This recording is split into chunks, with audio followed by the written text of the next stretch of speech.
Hello children, आज हम आपको गॉस थ्योरम पर कुछ न्यूमेरिकल बता रहे हैं। गॉस थ्योरम का मतलब हुआ, उसमें हम पढ़े हैं इलेक्ट्रिक फ्लक्स के बारे में पढ़े हैं, गॉस थ्योरम के बारे में पढ़े हैं और गॉस थ्योरम के एप्लीकेशन के बारे में पढ़े हैं। तो इस पर हम लोग सारा चीज देखेंगे, मतलब इलेक्ट्रिक फ्लक्स, गॉस थ्योरम और गॉस थ्योरम का न्यूमेरिकल, गॉस थ्योरम का एप्लीकेशन सब पर देखेंगे। न्यूमेरिकल देखेंगे, कुछ देखिए, न्यूमेरिकल देखिए। इसमें पहला क्वेश्चन है आपका एनसीईआरटी का है, क्वेश्चन नंबर है 1.15 1.50। देखिए क्वेश्चन लिखा हुआ है, क्या क्वेश्चन लिखा हुआ है? कह रहा है consider a uniform electric field. एक इलेक्ट्रिक फील्ड दिया हुआ है 3 × 10⁻³ I न्यूटन पर कूलम। एक इलेक्ट्रिक फील्ड है 3 × 10⁻³ I न्यूटन पर कूलम। यहां I का मतलब हुआ एलोंग एक्स एक्सिस। जैसे देखिए एक्स एक्सिस है, वाई एक्सिस है, जेड एक्सिस है, तो इलेक्ट्रिक फील्ड दिया हुआ है एलोंग एक्स एक्सिस 3 × 10⁻³ I। ये देखिए यहां है इलेक्ट्रिक फील्ड है 3 × 10⁻³ I, मतलब एलोंग एक्स एक्सिस। तो कह रहा है कि what is the flux of this field. इस फील्ड के कारण फ्लक्स निकालिए थ्रू ए स्क्वायर। एक स्क्वायर है, कितना स्क्वायर है? 10 सेंटीमीटर। एक स्क्वायर है जिसका साइड है 10 सेंटीमीटर ऑन ए साइड, कुछ plane is parallel to the YZ plane. YZ plane, यही वाईजेड प्लेन है, वाईजेड प्लेन के पैरेलल इसका प्लेन है। तो इस स्क्वायर के प्लेन से पास करने वाले फ्लक्स का वैल्यू निकालिए, मतलब फाई का वैल्यू निकालिए। तो यह जो प्लेन है वाईजेड के प्लेन में है, वाईजेड एक्सिस के प्लेन में है, इसका मतलब हो गया इस पर यदि हम परपेंडिकुलर डालेंगे, इस पर हम एरिया वेक्टर ड्रॉ करेंगे, मतलब इसका परपेंडिकुलर हो जाएगा एलोंग एक्स एक्सिस। ये प्लेन है यदि वाईजेड में, तो इस पर परपेंडिकुलर इसका नॉर्मल एरिया वेक्टर हो जाएगा एलोंग एक्स एक्सिस। मतलब कह सकते हैं कि यहाँ थीटा का वैल्यू कितना हो जाएगा? तो थीटा का वैल्यू हो जाएगा 0। तो जरा निकालिए कि फ्लक्स का वैल्यू क्या होगा। तो पहला क्वेश्चन ये कह रहा है E का वैल्यू दिया हुआ है 3 × 10⁻³। एरिया मतलब साइड स्क्वायर, साइड दिया हुआ है 10 सेंटीमीटर, तो 10/100 10/100 1/100 हो गया 10⁻⁻² मीटर स्क्वायर हो गया।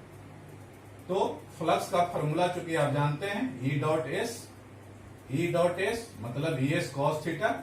E का वैल्यू हम बैठा दिए 3 × 10⁻³। एरिया वेक्टर का वैल्यू 1/100 और दोनों का बीच का एंगल कितना है? 0।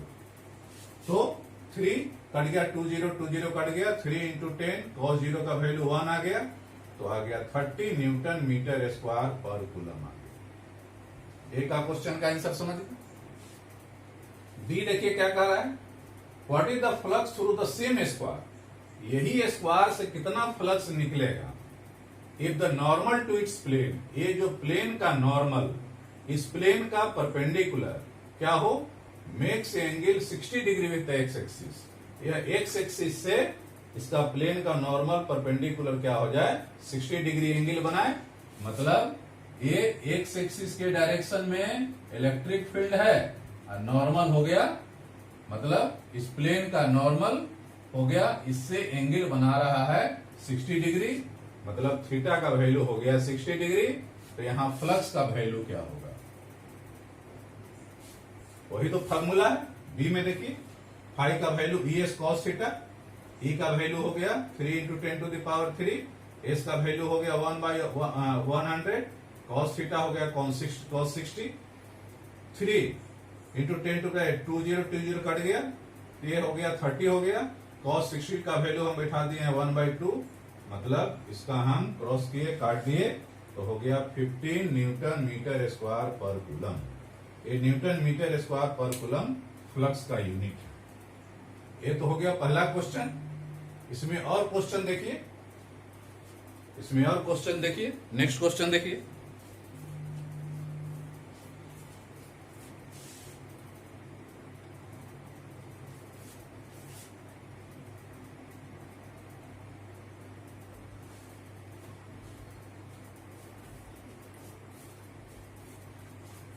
देखिए नेक्स्ट क्वेश्चन क्या कहता है।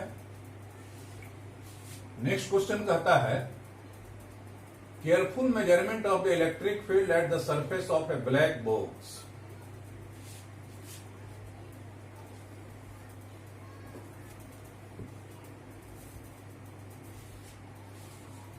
एक ब्लैक बॉक्स है। Indicate that net outward flux through the surface of the box is this.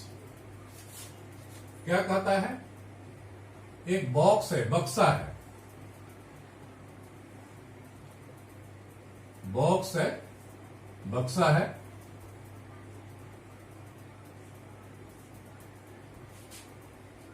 Electric field of the surface of the black spores indicate that the net outward flux through the surface.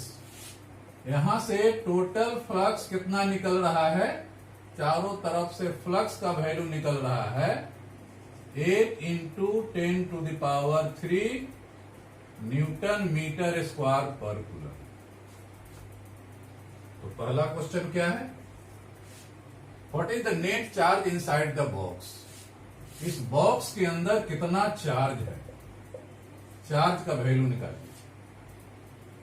तो Gauss theorem का formula apply कर दीजिए। According to Gauss theorem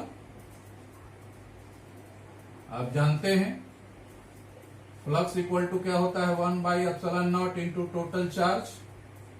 हमको यहां flux दिया हुआ है, तो फ्लक्स दिया हुआ है, ε0 का वैल्यू आप जानते हैं, तो चार्ज का वैल्यू निकालना है। तो Q का वैल्यू हो गया 5 × ε0। फ्लक्स का वैल्यू दिया हुआ है 8 × 10⁻³ ε0 का वैल्यू होता है 8.85 10⁻12। इसको सॉल्व कर दीजिए, इसको सॉल्व कीजिएगा।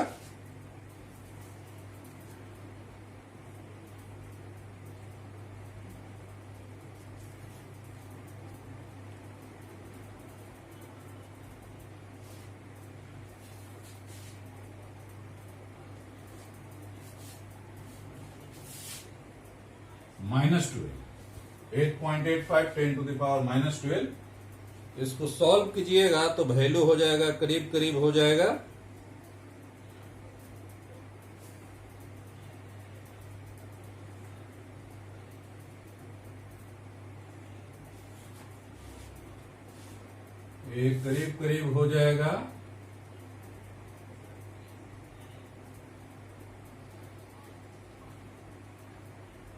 64 पॉइंट समथिंग, मतलब 7।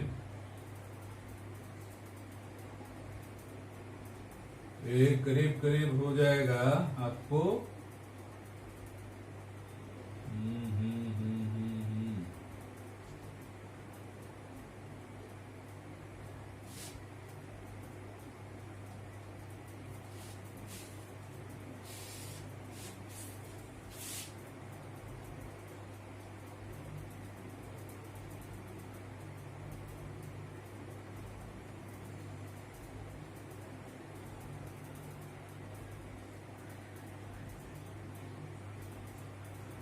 करीब हो जाएगा 70 के आसपास हो जाएगा।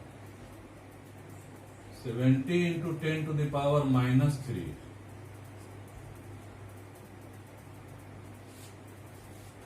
कूलम, या इसको आप लिख सकते हैं 0.07 10⁻⁶ या 0.07 माइक्रो कूलम लिख सकते हैं।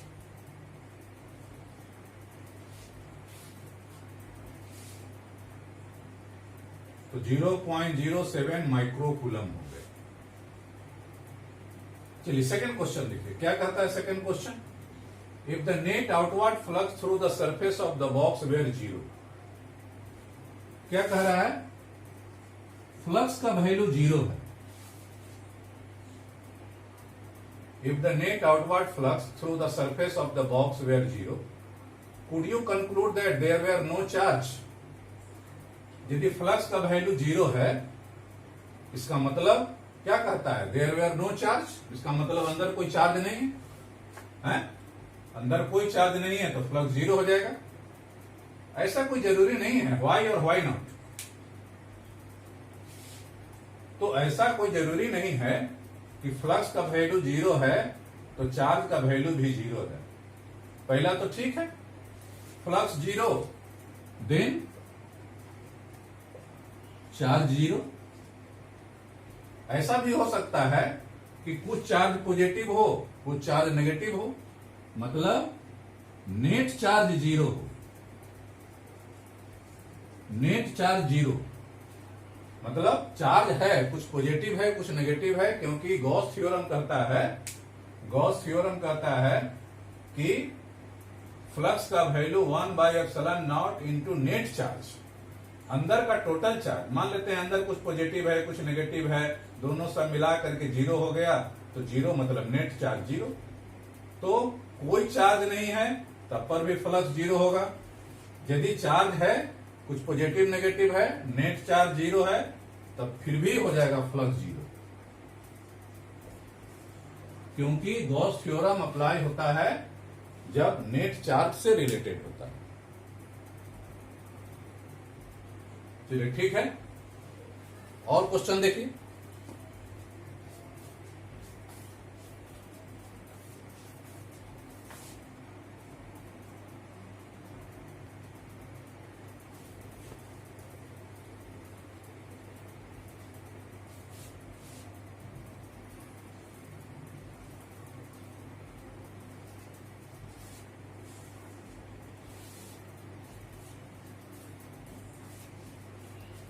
देखिए नेक्स्ट क्वेश्चन एनसीईआरटी का है, क्वेश्चन नंबर 1.18।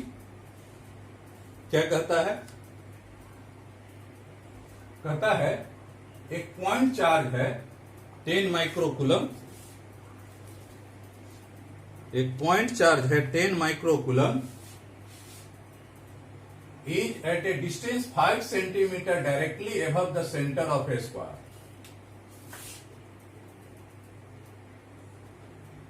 यहां पर एक चार्ज है 10 माइक्रोकूलम, कहां पर है, एक नीचे स्क्वायर का एक प्लेट रखा हुआ है। कैसा स्क्वायर है, इसका साइड है 10 सेंटीमीटर, मतलब स्क्वायर है ये सब 90 डिग्री एंगल है, स्क्वायर है।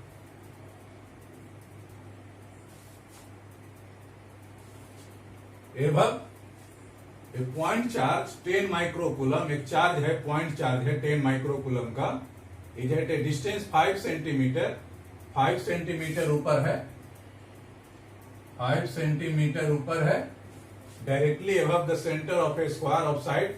एक स्क्वायर है जिसका साइड है 10 सेंटीमीटर, इसके सेंटर से जस्ट ऊपर 5 सेंटीमीटर के ऊपर एक चार्ज रखा हुआ है 10 microcoulomb as shown in figure के अनुसार। What is the magnitude of the electric flux through the square. इस स्क्वायर से कितना फ्लक्स निकलेगा, फ्लक्स का वैल्यू बताइए। जहां तक फ्लक्स निकालने का वैल्यू है, फॉर्मूला है, फ्लक्स का वैल्यू जानते हैं, E इंटू ds या E डॉट ds। तो यहां इलेक्ट्रिक फील्ड निकालिए, इसका एरिया निकालिए, ये बड़ा कॉम्प्लिकेटेड मैटर होगा। इसलिए यहां क्या करना है, यहां भी हमको गॉस थ्योरम अप्लाई करना है। तो गॉस थ्योरम अप्लाई करना है, तो गॉस थ्योरम तो जैसा आप जानते हैं, गॉस थ्योरम क्या है भाई, तो गॉस थ्योरम तो क्लोज सरफेस के लिए होता है। तो ऐसा करते हैं, इससे इसको हम क्लोज सरफेस एक बना देते हैं। कैसे बनाइएगा, क्लोज सरफेस यदि आपको बनाने के लिए कोई कहे तो एक क्लोज सरफेस बना दीजिएगा।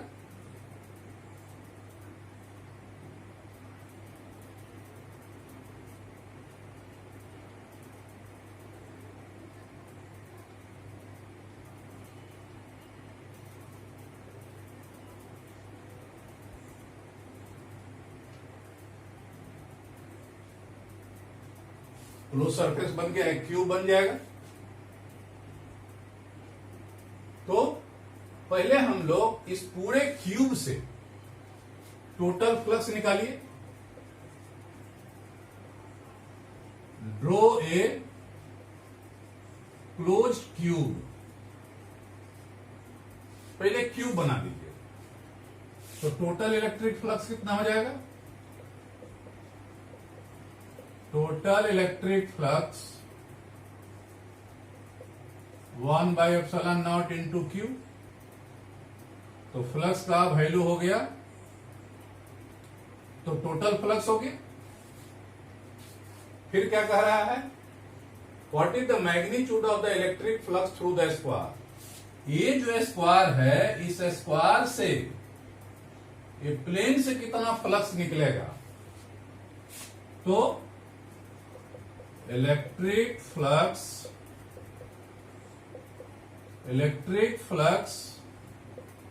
थ्रू स्क्वायर कितना हो जाएगा? देखिए, जैसा कि आप जानते हैं, क्यूब में कितना है?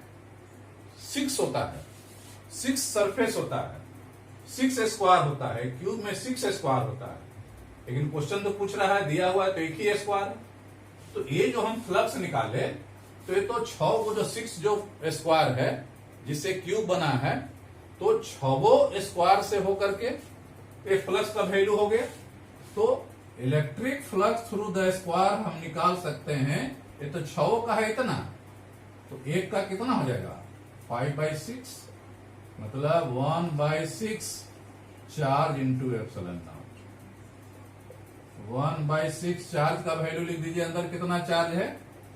10 माइक्रोकूलम। 10 इंटू 10⁻⁻6, ये हो गया 8.85। 10⁻⁻12। बस इसको सॉल्व कर दीजिए। इसको सॉल्व कीजिएगा तो ये वैल्यू हो जाएगा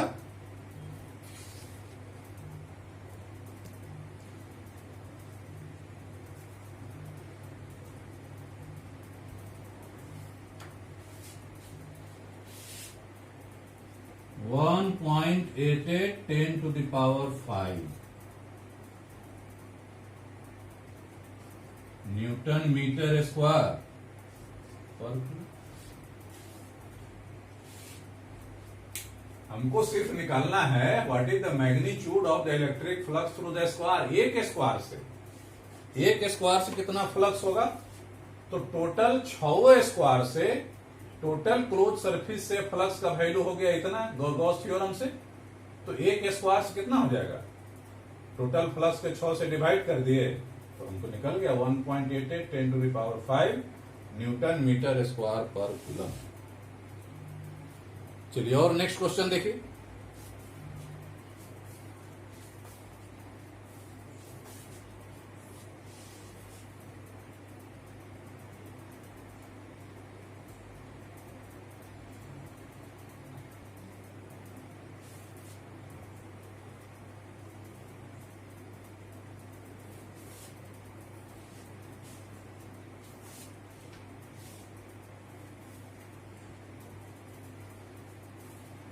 चलिए नेक्स्ट क्वेश्चन देखिए। 1.21 क्या कह रहा है? कह रहा है कि एक कंडक्टिंग स्फीयर है, एक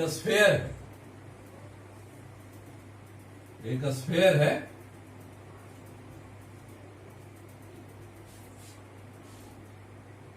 ऑफ रेडियस 10 सेंटीमीटर। इसका रेडियस है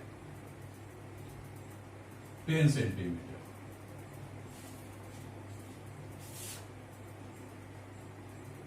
हैज एन अननोन चार्ज, इस पर एक चार्ज है Q। हमको नहीं पता है ये चार्ज का वैल्यू क्या है और चार्ज का नेचर का है, मतलब पॉजिटिव है कि नेगेटिव है। If the electric field 20 centimetre from the centre of a sphere, sphere के सेंटर से कितना दूरी पर? आर का वैल्यू 20 सेंटीमीटर। यहां पर कोई एक पॉइंट है P पॉइंट पर if the electric field 20 centimetre from the centre of a sphere is यहां पर इलेक्ट्रिक फील्ड का वैल्यू दिया हुआ है 1.5 10⁻³ एंड पॉइंट रेडियली इनवर्ड, अंदर की तरफ है। इलेक्ट्रिक फील्ड क्या है? अंदर की ओर है। अंदर की ओर है तो what is the net charge on the sphere? सबसे पहली बात तो यह है कि यदि इलेक्ट्रिक फील्ड अंदर की ओर है, इसका मतलब यहां पर नेगेटिव चार्ज है। इलेक्ट्रिक फील्ड इंटेंसिटी अंदर की ओर है, इसका मतलब है चार्ज कैसा है? नेगेटिव की ओर। तो हमको तो पता चल गया कि चार्ज का नेचर क्या है। अब इस चार्ज का वैल्यू निकालेंगे। कैसे? हम देखे हैं according to Gauss theorem, according to Gauss theorem आप पढ़े हैं कि कोई कंडक्टिंग स्फीयर, स्फीयर के सेंटर से यदि कोई पॉइंट है जितना दूरी पर, स्मॉल r डिस्टेंस पर, तो यह charge behaves as a point charge. और तो electric field intensity, electric field intensity at a point due to conducting sphere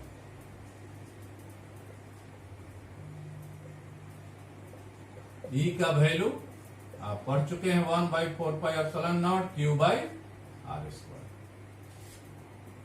तो यहां तो दिया हुआ है, चार्ज पूछ रहा है, E का वैल्यू दिया हुआ है 1.5 10⁻³ 1/4πε0 9 × 10⁹ Q का वैल्यू हमको निकालना है। R का वैल्यू दिया हुआ है 20 सेंटीमीटर, मतलब 20/100 का स्क्वायर। तो चार्ज का वैल्यू हो गया कितना? 1.5 10⁻³ 20/100 1/9 × 10⁹ इसको सॉल्व कर दीजिए। इसको सॉल्व कीजिएगा तो ये वैल्यू हो जाता है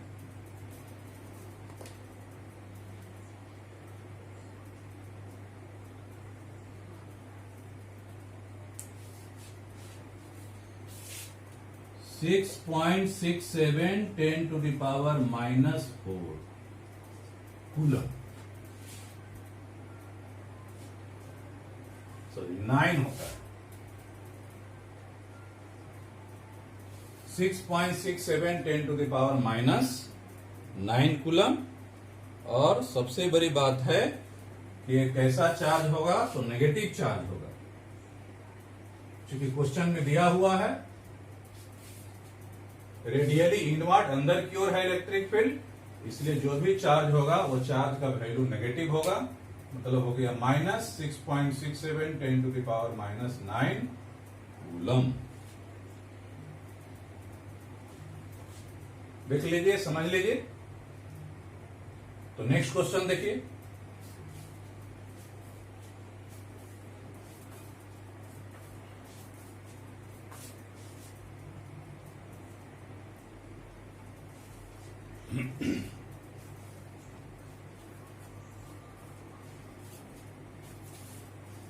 देखिए नेक्स्ट क्वेश्चन, क्वेश्चन नंबर है 1.23। क्या कहता है? एन इनफाइनाइट लाइन चार्ज, एक लाइन चार्ज है, लीनियर चार्ज है, produces a field of 9 × 10⁴ newton पर coulomb at a distance 2 centimetre.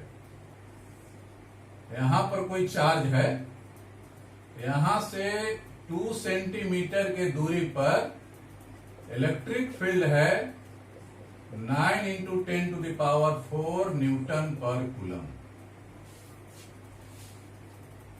एक चार्ज है, लीनियर चार्ज है। लीनियर चार्ज के कारण ये लीनियर चार्ज से इनफाइनाइट लीनियर चार्ज है, बहुत लंबा है। Produces field 9 into 10 to the power 4 newton पर coulomb at a distance 2 centimetre, 2 centimetre के दूरी पर। तो कह रहा है calculate the linear charge density. Linear charge density मतलब लेमडा का वैल्यू निकालना है। तो गॉस थ्योरम से आप जानते हैं formula, since electric field intensity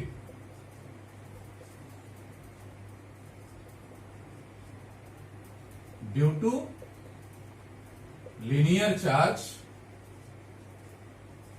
Gauss theorem से हम निकाल चुके हैं 1/2 pi epsilon naught lambda by r, जहां लेमडा क्या है, यही है लीनियर चार्ज डेंसिटी है जो हमको निकालना है। देखिए इसको कैलकुलेशन में आसानी करने के लिए ऐसा हम लोग करें, 1/4 पाई एप्सिलॉन नॉट कर दीजिए, 2 से नीचे मल्टीप्लाई कीजिए तो 2 से ऊपर भी मल्टीप्लाई कर दीजिए, 2 lambda by are.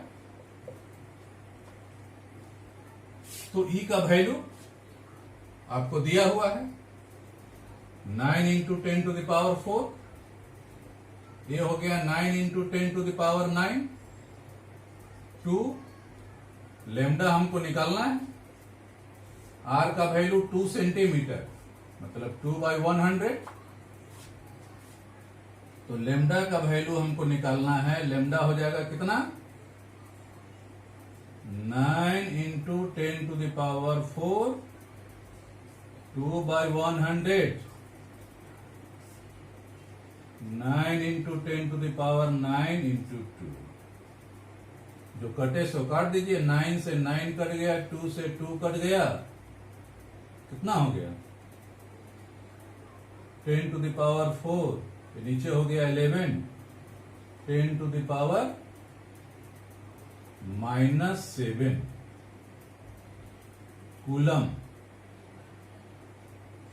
Coulomb per metre. Lambda का वैल्यू हो गया 10 to the power -7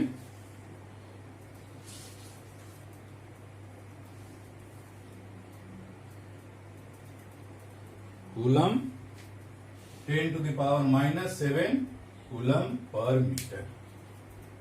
हो गया। एक और क्वेश्चन देखिए,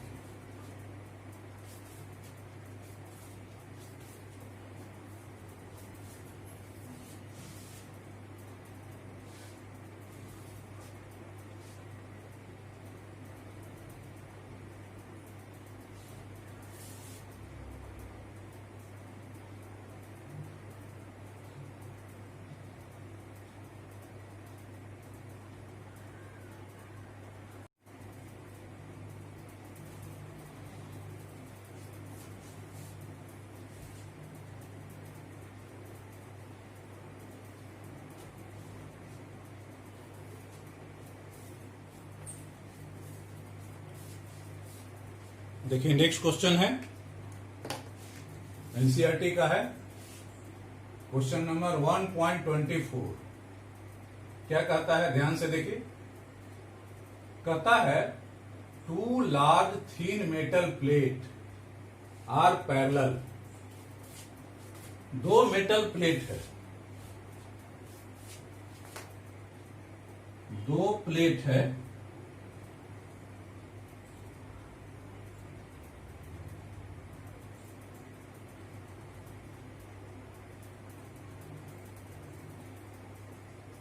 ए और बी 2 मेटल प्लेट है।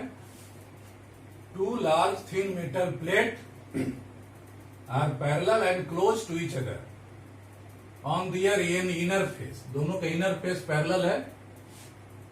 The plate have surface charge density of opposite sign, इसका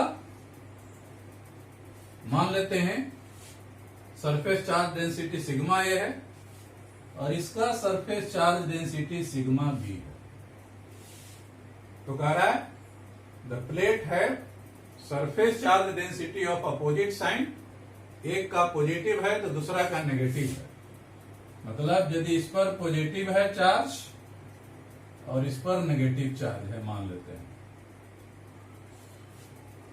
दोनों का मैग्नीट्यूड बराबर है 17 into 10 to the power -22 coulomb per metre square. इस पर है माइनस, तो माइनस हो जाएगा 17 into 10 to the power -22 coulomb per metre square.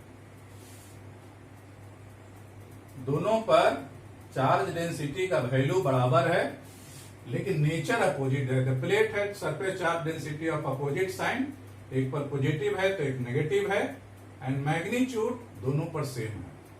तो कह रहा है व्हाट इज ई, मतलब इलेक्ट्रिक फील्ड इंटेंसिटी का वैल्यू निकालिए in the outer region of the first plate. First plate के यहां पर आउटर रीजन पर, फर्स्ट रीजन में यहां पर इलेक्ट्रिक फील्ड इंटेंसिटी का वैल्यू निकालिए। फिर क्या कह रहा है in the outer region of second plate, यहां पर निकालिए। ये फर्स्ट रीजन हो गया, फर्स्ट रीजन हो गया, सेकेंड रीजन हो गया, ये थर्ड रीजन हो गया। तो इलेक्ट्रिक फील्ड इंटेंसिटी यहां निकालिए,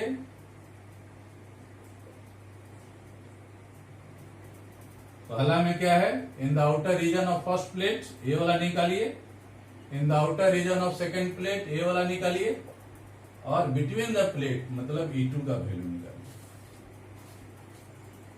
पहला देखिए, in the outer region of the first plate, जहां कहीं हमको निकालना है तो यहां पर हम क्या करेंगे, यहां पर एक यूनिट पॉजिटिव चार्ज रखेंगे, इसके कारण इलेक्ट्रिक फील्ड लगेगा इधर ये, और नेगेटिव वाला के कारण लगेगा इधर ये भी। दोनों अपोजिट साइड डायरेक्शन है, तो ई फर्स्ट हो जाएगा ये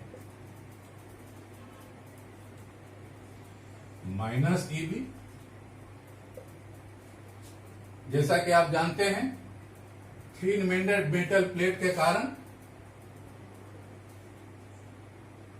इलेक्ट्रिक फील्ड इंटेंसिटी का वैल्यू होता है sigma by 2 epsilon naught, sigma A sigma B by 2 epsilon naught. यहां ध्यान रहे हम यहां पॉजिटिव यहां नेगेटिव लिए हैं, लेकिन फिर यहां पॉजिटिव नेगेटिव नहीं भरेंगे। क्यों नहीं भरेंगे? क्योंकि यही नेगेटिव के कारण नहीं हुआ, डायरेक्शन नहीं हुआ। यही ना पॉजिटिव के कारण अपोजिट डायरेक्शन इस डायरेक्शन है, नेगेटिव के कारण ये है।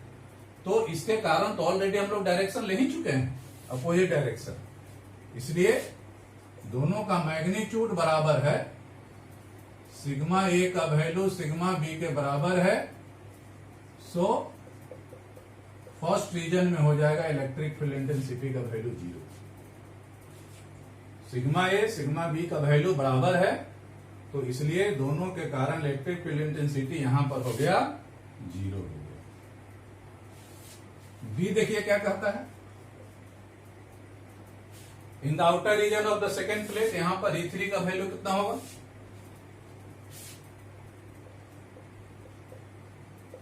इन द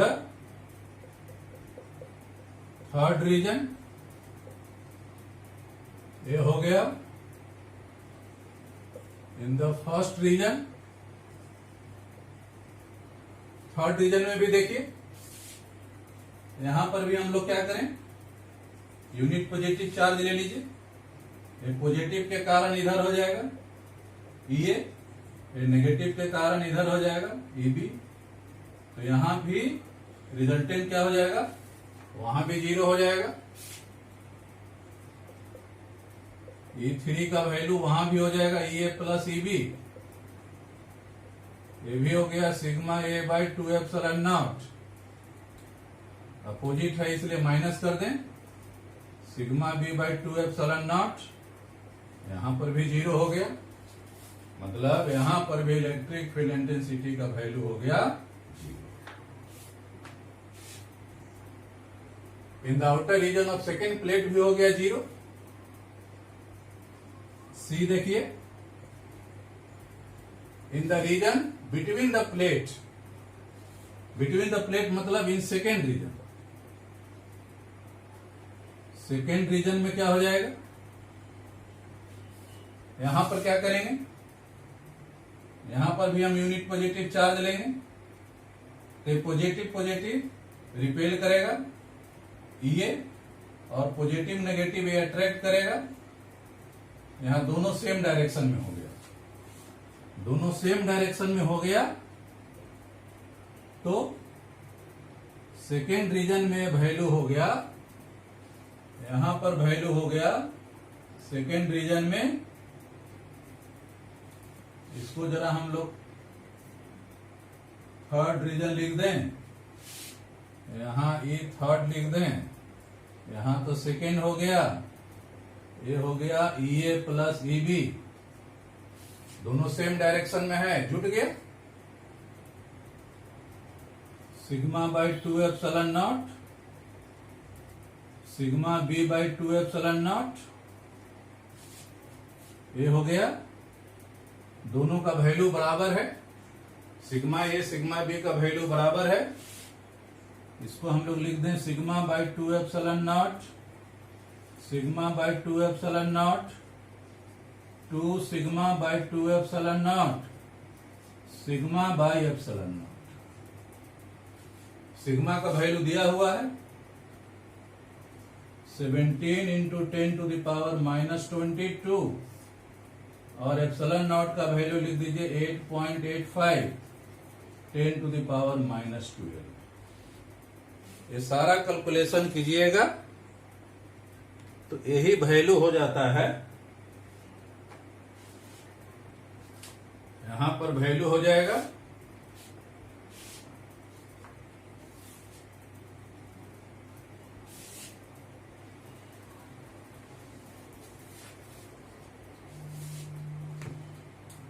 यही वैल्यू करीब करीब आपको हो जाएगा 1.92, 10 टू द पावर -10 न्यूटन पर coulomb. 1.92 10 to the power -10 newton पर कूलम। तो ये बीच वाला हो गया, यहां पर वाला हो गया, यहां पर दोनों जुड़ गया। तो पहला प्लेट के बाहर में इलेक्ट्रिक फील्ड इंटेंसिटी का वैल्यू 0, यहां पर 0 हो गया। In the outer region of second plate यहां पर इलेक्ट्रिक फील्ड इंटेंसिटी का वैल्यू 0 हो गया, और बिटवीन द प्लेट दोनों चूंकि इलेक्ट्रिक फील्ड इंटेंसिटी का डायरेक्शन सेम है, तो सेम डायरेक्शन है, इसलिए दोनों का वैल्यू जोड़ दिए हैं, जोड़ दिए तो वैल्यू आ गया 1.91 10 टू द पावर -10 न्यूटन पर कूलम। तो चलिए, ये सब है गॉस थ्योरम से रिलेटेड कुछ न्यूमेरिकल, कुछ important numerical examination point of view से सब एनसीईआरटी का है। अब आप लोग और जितना न्यूमेरिकल बना सकें उतना ज्यादा बेटर है। नेक्स्ट डे हम लोग नेक्स्ट टॉपिक शुरू करेंगे। चलिए ठीक है, थैंक यू।